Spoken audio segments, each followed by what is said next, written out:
Hello friends, मैं अमित आपके अपने यूट्यूब चैनल भारतीय क्लासेस में आप सभी का स्वागत करता हूं।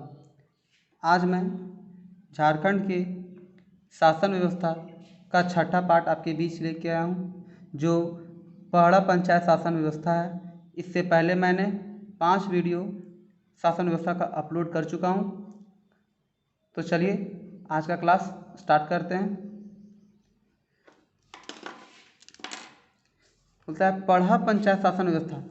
आपका क्या छठा पार्ट? ये पढ़ा पंचायत शासन व्यवस्था। ठीक है, इसमें पहला पॉइंट बोलता है यह मुख्यतः उरांव जनजाति की शासन व्यवस्था से संबंधित है। यह जो पढ़ा पंचायत शासन व्यवस्था है वो किस जनजाति की शासन व्यवस्था से संबंधित है? तो उरांव जनजाति की शासन व्यवस्था से संबंधित है। ठीक है, नेक्स्ट पॉइंट है यह शासन व्यवस्था मुंडा जनजाति की शासन व्यवस्था से मिलती जुलती है। ये जो शासन व्यवस्था है पढ़ा पंचायत शासन व्यवस्था, ये आपका मुंडा जनजाति की शासन व्यवस्था से मिलती जुलती, मतलब 80-90% बोल दीजिए ना कि एकदम मुंडा जनजाति की शासन व्यवस्था सेम है सब कुछ। ठीक है, जब मैंने मुंडा जनजाति जब मुंडा पंचायत शासन व्यवस्था पढ़ाया था तो वहाँ पे मैंने ब्रैकेट में लिखा था पढ़ा पंचायत शासन व्यवस्था। यदि आपने उस वीडियो को नहीं देखा हो तो एक बार जरूर देखें। ठीक है, तो ये बता रहा पॉइंट कि यह शासन व्यवस्था जो है मुंडा जनजाति की शासन व्यवस्था से मिलती जुलती एकदम 90% इसी प्रकार का है। अगला पॉइंट है उरांव झारखंड की एक महत्वपूर्ण एवं संख्या की दृष्टि से दूसरी सबसे बड़ी जनजाति है। ये जो उरांव है वो झारखंड की एक महत्वपूर्ण एवं जनसंख्या की दृष्टि से सबसे बड़ी जनजाति है। मतलब ये जनसंख्या के अगर व्यू से देखा जाए तो ये जो है झारखंड की दूसरी सबसे बड़ी जनजाति है। ठीक है, अगला पॉइंट है जब उरांव छोटा नागपुर में आ बसे, जब उरांव लोग छोटा नागपुर में आ बसे तो हर परिवार के लोगों ने जंगल के किसी उपयुक्त भाग को चुना। मतलब जब उरांव लोग छोटा नागपुर में आके बसा, ठीक है, तो हर परिवार के लोग ने जंगल की किसी उपयुक्त भाग को चुना और जंगल को साफ कर खेती योग्य भूमि बनाया। जब वो लोग बाहर से आए थे ना तो यहाँ पे आके वो लोग बसे और बसने के बाद क्या किए, जंगल के कुछ भागों को वो साफ सुथरा करने लगे। ठीक है, और साफ करके क्या कर किए तो खेती योग्य भूमि को बनाए। नेक्स्ट पॉइंट है जंगलों को साफ करके कृषि योग्य भूमि, इट मीन्स खेत, ठीक है, कृषि योग्य खेत बनाने वाले को भूय्यार कहा गया। मतलब जंगल को साफ करके और कृषि योग्य जो जमीन बनाया गया, जो कृषि योग्य खेत बनाया गया, उसको क्या क्या कहा गया? भूय्यार। इट मीन्स ये देखिए, ये मान लीजिए खेत है, ठीक है, ये क्या है? खेत है और ये व्यक्ति है, तो ये अपने मतलब खेती करने की भूमि को बनाया, तो इसको क्या बोला गया? भूय्यार कहा गया। ठीक है, नेक्स्ट पॉइंट है भूय्यारों की जमीन भूय्यार जमीन कहा गया। अब ये जमीन किसका हो गया? इस व्यक्ति का, भूय्यार का, तो ये जमीन को क्या कहा गया? भूय्यार जमीन। ठीक है, नेक्स्ट पॉइंट है भूय्यारों द्वारा बसाया गया गांव भूय्यार गांव कहलाया। अब देखिए ये मान लेते गांव है, ये भी गांव है, ये भी गांव है, सब में भूय्यार लोग हैं, तो ये सब जो गांव में भूय्यार रह रहा है तो इसके द्वारा बसाया गया गांव, तो इसी को क्या बोला जाता है? भूय्यार गांव कहलाता है ये। ठीक है, अब समझिए भूय्यार का अर्थ क्या होता है। सबसे बड़ा बात है कि भूय्यार पहले क्या, ये जानना उचित होता है, जरूरी है। ठीक है, तो भूय्यार का अर्थ होता है भूमि का स्वामी, इट मीन्स भूमि का मालिक। ठीक है, अब आते हैं गांव के प्रबंधन और संचालन तथा धार्मिक कृत्यों के संपादन के लिए एक ही व्यक्ति को कर्ता बनाया गया जिसे पाहन कहा गया। ठीक है, अब बोलता है कि गांव का प्रबंधन, मैनेजमेंट करना और उसको चलाना तथा धार्मिक कृत्यों का संपादन करने के लिए एक व्यक्ति कर्ता मतलब सब कुछ करने वाला, उसको क्या कहा गया? पाहन कहा गया। ठीक है, नेक्स्ट पॉइंट है जिस कुल का पाहन होता है उसे पाहन खूट कहा जाता है। मतलब जिस कुल का, ठीक है, उसे क्या कहा जाता है? पाहन खूट कहा जाता है। अब आते हैं पाहन के कार्य। तो पाहन के कार्य क्या क्या है? प्रशासनिक और धार्मिक दोनों कार्य करता था। पाहन कौन का क्या क्या करता था? तो प्रशासनिक कार्य भी करता है और धार्मिक कार्य भी करता था। करता है नहीं, करता था, ध्यान रखिएगा यहाँ पे भी, आगे मैं इसको क्लियर करूँगा। प्रशासनिक और धार्मिक कार्य दोनों करता था। कौन? पाहन। बाद में इसकी सहायता के लिए दूसरे मुखिया का चयन हुआ। अब इसके हेल्प करने के लिए, इस पाहन का हेल्प करने के लिए एक दूसरा मुखिया का चयन हुआ, वह महतो कहलाया। अब दूसरा मुखिया को जो चयन किया गया उसे क्या कहा गया? महतो कहा गया। ठीक है, नेक्स्ट पॉइंट आते हैं। महतो से पहले उरांव गांव का पुरोहिती एवं लौकिक प्रधान का कार्य प्रारंभिक काल से ही बेगा द्वारा किया जाता था। अब क्या है ना कि जो ये महतो द्वारा जो अभी काम किया जा रहा है वो पहले किसके द्वारा किया जाता था? तो बेगा जनजाति के द्वारा किया जाता है। ये बेगा भी जो झारखंड का एक जनजातियों में से एक है। ठीक है, नेक्स्ट पॉइंट देखिए, बोलता है कि इस प्रकार गांव के प्रशासनिक प्रबंध के लिए 2 अधिकारी हुए। अब क्या है ना कि गांव को देखिए यहाँ पे है, सॉरी, इस प्रकार गांव के प्रशासनिक प्रबंधन के लिए 2 अधिकारी हुए। अब गांव का एडमिनिस्ट्रेटिव मैनेजमेंट करने के लिए 2 व्यक्ति थे। कौन कौन? एक पाहन और दूसरा महतो। एक पाहन और दूसरा महतो। ठीक है, अब पाहन क्या करता था ये समझ लीजिए। जिस कार्य क्षेत्र धार्मिक कृतियों तक सीमित हो गया, मतलब जो धर्म तक, धार्मिक तक, धर्म का पाहन का सेंस होता पूजा, पाहन पूजा करता था, समझिए, पंडित जी के से। तो धार्मिक कार्य के लिए पाहन होता था और प्रशासनिक कार्य के लिए महतों को चुना गया। ठीक है, तो महतो जिसका कार्य क्षेत्र गांव का प्रशासनिक प्रबंध हो गया, मतलब पाहन पूजा कराएगा और महतो एडमिनिस्ट्रेटिव को चलाएगा, मैनेजमेंट करेगा। ठीक है, अब आते हैं नेक्स्ट पॉइंट। गांव में बढ़ती आबादी और समस्या को सुलझाने के लिए पंचायत का गठन हुआ। अब क्या हुआ कि जैसे जैसे समय बीतता गया, जनसंख्या भी बढ़ता गया, जनसंख्या बढ़ेगा तो समस्या भी बढ़ेगा। ठीक है, तो समस्या को सुलझाने के लिए पंचायत का गठन हुआ। ठीक है, पंचायत का गठन हुआ जिसमें सभी वरिष्ठ सदस्य पंच हुए। अब जो भी इसमें वरिष्ठ लोग थे वो लोग क्या हुए? सभी क्या करा है? पंच। पंच किसको कहते हैं? ये ध्यान रखिएगा कि वरिष्ठ लोग को क्या बोला गया? पंच। और महतो इसका अध्यक्ष होता है। ठीक है, और इस पंच तो ये होगा लेकिन अध्यक्ष कौन होगा? महतो होगा। अब आता है कि आखिर पढ़ा, अब अगला पॉइंट है पढ़ा संगठन का गठन। अब पढ़ा जो है संगठन का गठन क्यों किया गया? अब ये जानना उचित है कि आखिर पढ़ा लोग संगठन क्यों बनाया, आखिर इसको क्या जरूरत पड़ गई संगठन बनाने का। ठीक है, तो देखिए, उरांव गांवों में प्राकृतिक और अलौकिक शत्रुओं से सुरक्षा के लिए एक शाखा मिलजुल कर काम करना इस उद्देश्य से, मतलब जो पढ़ा संगठन का जो बनाने का जो पीछे उद्देश्य था, पर्पस था, वो क्या था कि गांवों में जो प्राकृतिक और अलौकिक शत्रुओं से सुरक्षा के लिए, शत्रुओं से बचने के लिए, ठीक है, क्या बनाया गया? इस संगठन का निर्माण किया गया, बनाया गया। अब पढ़ा क्या ये समझिए, कई निकटवर्ती पड़ोसी गांवों का संघ समुदाय है। पढ़ा क्या था?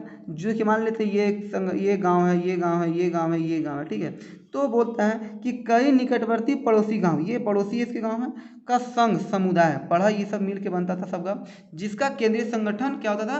पढ़ा मंच होता था। पढ़ा मंच होता था इसका केंद्रीय संगठन। अब देखिएगा नेक्स्ट पॉइंट बहुत इंपॉर्टेंट है, ये ध्यान रखिएगा।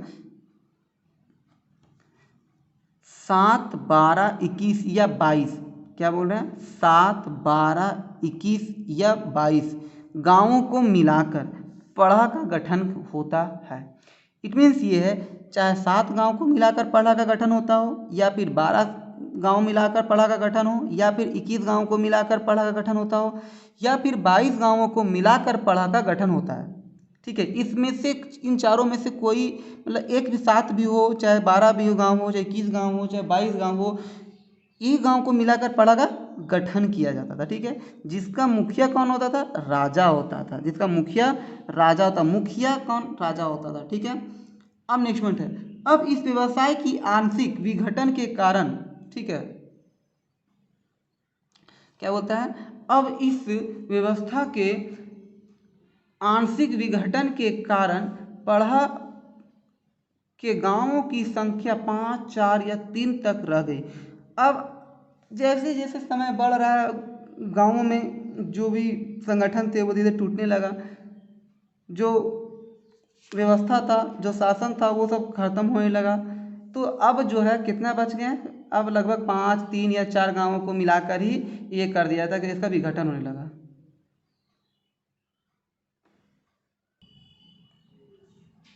अब क्या हुआ कि जब इसका विघटन हुआ, अब देखिए क्या होता है कि पढ़ा गांव में एक राजा गांव, दूसरा दीवान गांव, तीसरा पनेर गांव, चौथा कोतवार गांव और शेष गांव प्रजा गांव कहलाते थे। अब ये समझना जरूरी है कि कौन राजा गांव होता था उसमें, कौन दीवान गांव होता था, कौन पनेरे गांव होता था और कौन कोतवार गांव होता था और कौन प्रजा गांव होता। ठीक है, मान लेते हैं ये पूरा एक, ठीक है, अब इसमें ये छोटे छोटे गांव हैं, ये छोटे छोटे गांव है पूरा। ठीक है, तो इस गांवों में से एक क्या होगा, राजा गांव, एक क्या होगा, राजा गांव।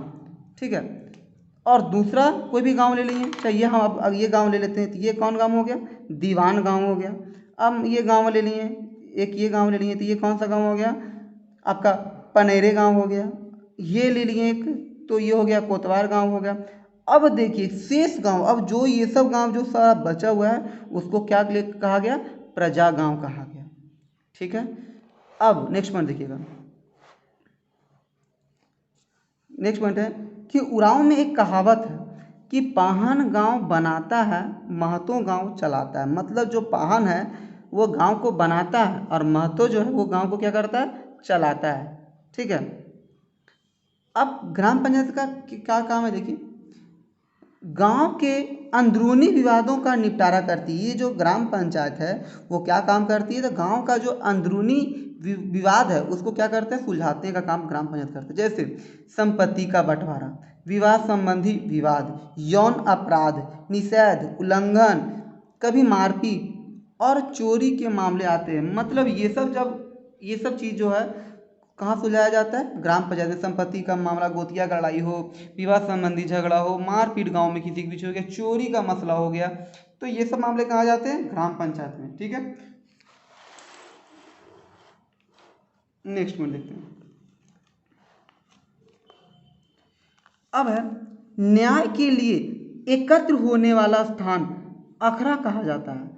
अब क्या है, न्याय के लिए जो एकत्र होने वाला स्थान है, मतलब जहाँ पे पंचायत का बैठक होता था, यहाँ पे बैठक हुआ, तो ये लोग न्याय के लिए बैठक जहाँ पे हो रहा है, एकत्र लोग हो रहे हैं, उसको क्या बोलते थे, अखड़ा कहते हैं।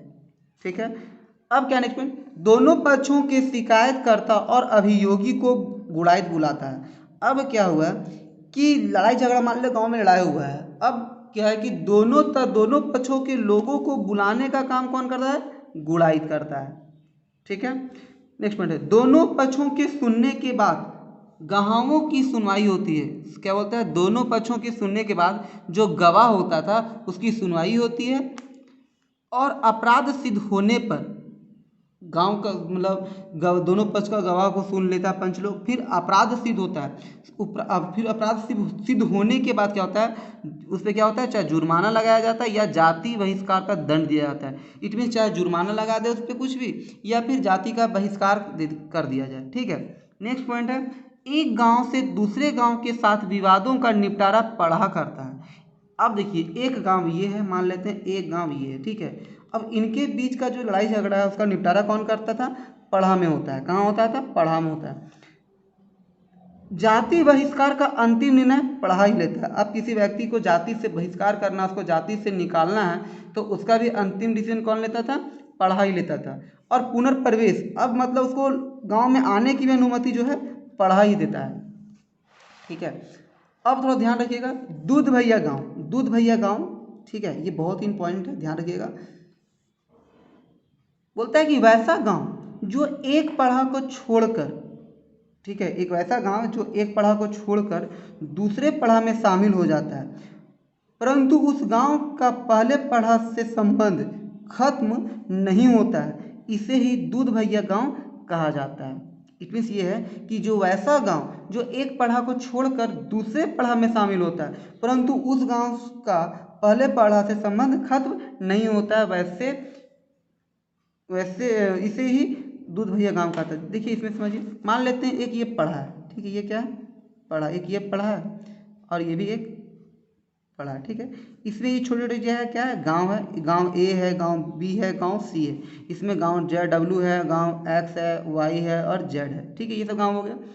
अब थोड़ा सा बात समझ में कीजिएगा। अब इट मीन्स यहाँ से मान लेते गांव ए निकल के इस पढ़ा में शामिल हो गया, ठीक है। ए जो है इस पढ़ा से निकल के इस पढ़ा में शामिल हो गया, तो ए का जो ये ए है, ए का इस पढ़ा के साथ संबंध खत्म नहीं होता है, ठीक है। जो ए इसमें निकल के यहाँ से यहाँ इस पढ़ा में आया, तो इस पढ़ा से इसका संबंध खत्म नहीं होता। इसी को क्या बोला जाता है, दूध भैया गाँव, ठीक है। एक बार आप समझने की कोशिश कीजिए। ए गांव इससे इस पढ़ा से निकाल के इस पढ़ा में शामिल हो गया, तो पहले वो किस में था, पहले वो इस पढ़ा में था, तो इस पढ़ा में पहले था, अभी किस पढ़ा में है, इस पढ़ा में चला आया। तो ये जो जिस पढ़ा में वो पहले था, तो उस पढ़ा के साथ इसका संबंध खत्म नहीं होगा, और उसे ही क्या बोला जाता है, दूध भैया गाँव, ठीक है।